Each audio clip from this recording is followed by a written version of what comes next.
Welcome to the deep dive. We're here to, cut through the noise and bring you some really compelling knowledge nuggets. And today, wow, we're venturing into a corner of the world that it really challenges everything you think you know about nations, borders, what it even means to be a country. We're talking about a place called Bir Tawil, small, virtually unknown. So our mission today, our deep dive, is really to explore how this seemingly tiny piece of land, right, an unclaimed bit of desert. Oh, it's not just some weird map quirk. It's actually right at the heart of some huge questions: self-determination, international law, maybe even the future of how we govern ourselves. Quite a story.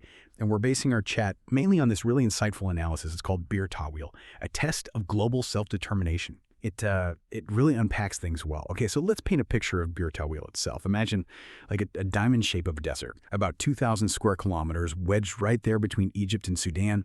But here's the kicker, the really strange part. Neither Egypt nor Sudan officially claims it. It's a literal Terra Nullius, land belonging to no one. A concept you usually hear about from, like, old exploration times, not today. How does that even happen now? Yeah, it's not some ancient thing, like you said. It really comes directly from, well, the legacy of empires, those colonial lines drawn on maps, especially after World War II. See, the British, when they were administering the area, they drew up two different border lines, one in 1899, another in 1902. And that's the crux of it, because one line puts Bir Tawil in Egypt, and this other much larger resource-rich area called the Halaib Triangle in Sudan. The other line flips it, Halaib in Egypt, Bir Tawil in Sudan. So here's the problem. Both Egypt and Sudan really want Halaib. It's valuable. But to claim Halaib based on their preferred historical line, well, that forces them to also accept the border that gives Bir Tawil to them. And simultaneously, they'd be legitimizing a border the other country disputes for Halaib. So to avoid weakening their claim on the valuable bit, they both just refuse to claim Bir Tawil. It's like this geopolitical hot potato. Nobody wants it. It ends up as this ghost on the map purely because of these old lines and current strategic games. Wow. That is quite the paradox, isn't it? The land nobody actually wants. But it ends up reflecting so much about our global systems. Really makes you think about how arbitrary some of these lines on the map truly are. It absolutely does. And Bir Tawil, yeah, it's way more than just a geographical oddity. It really challenges the whole global system, particularly around this idea of self-determination. The source we're looking at, it points out these geopolitical double standards. See, the world order, the one built after World War II, it's largely based on keeping those old colonial borders, not, redrawing them based on who actually lives there or ethnic groups or cultural realities. Just keep the lines. And that creates this deeper problem because lots of modern countries, they have multiple national identities inside them, right? Groups wanting more autonomy, maybe even independence. So the established system, it often sees giving freedom in one place, even an empty place like Bir Tawil, as setting a really dangerous precedent. Yeah. The fear is it could unravel other borders all over the world. So yeah, the system often prioritizes its own stability, its own existing structures over maybe universal justice or self-determination principles, especially if there's nothing obvious to gain. It's just... That's a really strong point. And it makes you wonder, couldn't that inconvenience argument just be the system protecting itself? Stopping any model that's too different. What's really interesting here, and the source highlights this, is that the Principality of Bir Tawil, it's not a typical secessionist movement. There's no war, no colonial trauma in the usual sense. No one's occupying it. It's trying to establish identity where none exists. Turning this forgotten bit of land into a symbolic space of rights and dignity. That really flips the script, doesn't it? Yeah. It questions the whole idea that states have to be born from conflict or inheriting old empires, suggested a different way. Exactly. It's not about breaking away. It's about building something completely new in a space nobody else even claims. It's a very different kind of proposition for becoming a state. Okay, so if the usual ways of building a state, conflict, history, that kind of thing are out, what's left for Bir Tawil? How does a place with, zero traditional infrastructure even make its case today? Right, and this is where the vision gets, really. This 21st century, the source makes this great point. Nations no longer need tanks to assert sovereignty, they need networks.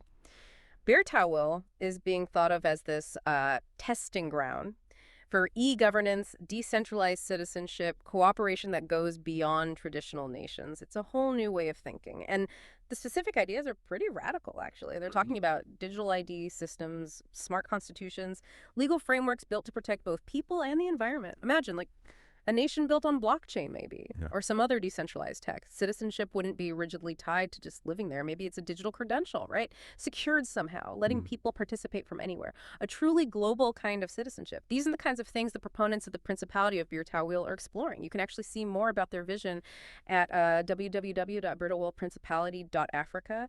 And these ideas, they really connect with communities around the world who feel left behind by traditional states.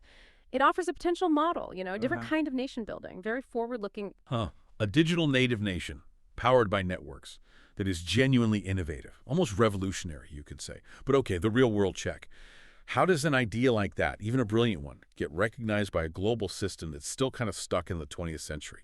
What are its actual chances? It sounds great, but the international stage, that's a tough audience. You've hit the nail on the head. That's the core problem. The Principality of Bir Tawil seems stuck in this feedback loop of non-recognition. The source puts it really well, quite poignantly, actually. It's too peaceful to attract media attention, too unique to inspire mass support, too neutral to spark international interest. And that's not just like an unfortunate detail. It points to a real flaw in how the international system tends to work. The paradox is really stark. Bir Tawil gets ignored not because it's weak, but because it's inconvenient for the status quo. Think about what gets attention globally. It's usually the loud conflicts, right? Humanitarian disasters, places with oil or strategic choke points, a peaceful, innovative project in an empty bit of desert trying to build itself on digital principles. It just doesn't fit the usual script that triggers international action or even serious attention. The system isn't really wired for it. Yeah, that's a really difficult position, isn't it? Kind of suggests the world is conditioned to react to threats or power plays much more than peaceful innovation. So how do you get noticed? How do you gain recognition when your main strength is being peacefully innovative and the system wants conflict or resources? It's a huge challenge, but let's widen the lens a bit here, because Bir Tawil, it isn't just this isolated curiosity. It plugs into this much larger global fight for self-determination. I mean, the source draws parallels. Think about groups like the Tuareg in the Sahel, the Uyghurs and Tibetans in China, the Mapuche in South America, the Rohingya in Myanmar, the Kanak in New Caledonia, Chechens in Russia, Assamese in Indonesia, Tamils in Sri Lanka, the Kurds spread across 4 countries. All these groups are asserting their identity, often in really tough, complex, sometimes tragic situations. But here's the key difference the source points out. Bir Tawil's environment is empty, and yet even that isn't enough.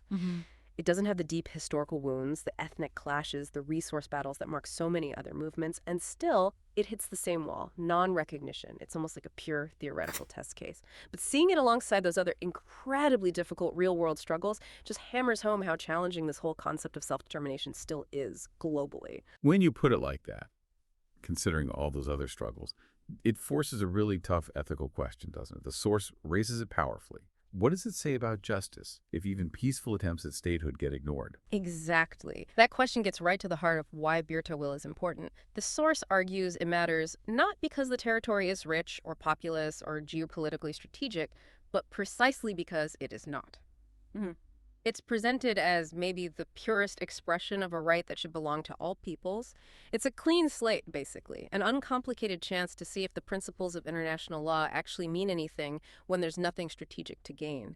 And the implication there is pretty massive. If a place like Bir Tawil cannot be allowed to exist as a self-determined entity, then the global commitment to self-determination is meaningless. It could be this amazing model, right? Nonviolent statehood, environmental focus, inclusive digital governance, but for now, it's still that ghost on the map, a symbol of what might be possible but isn't happening yet. And it really makes you ask, if international law wants to be credible, doesn't it need to apply its principles, especially when there's nothing obvious in it for the powerful players? What does the current situation tell us about the system's real priorities? Right. So as we wrap up this deep dive, the message from the source is becoming crystal clear. Bir Tawil is way more than a legal oddity. It's being presented as a moral challenge to the international system itself. It really forces us to look at the inconsistencies, maybe even hypocrisy, when self-determination is cheered in one place but ignored somewhere like this. Absolutely. And it's a reminder that freedom is not granted by recognition, but exercised through action. While the big players might define legitimacy based on what's convenient for them, projects like the Principality of Bir Tawil, well, they're maybe quietly reshaping the future one principle at a time. They're making us rethink what a nation even is, what sovereignty could mean. So here's something to maybe chew on as you go about your day. In a world that seems laser-focused on conflict and power, what's our responsibility as people who try to stay informed? Do we have a role in noticing, maybe even supporting, these genuinely peaceful dreams of self-determination? And what does the silence around Bir Tawil really tell us about how we understand sovereignty and global justice today? We definitely encourage you to look more into Bir Tawil. Maybe check out the Principality's ideas at www.birtawilprincipality.africa. Reflect on these bigger questions. It's a fascinating story, and it might just shift how you see the world map.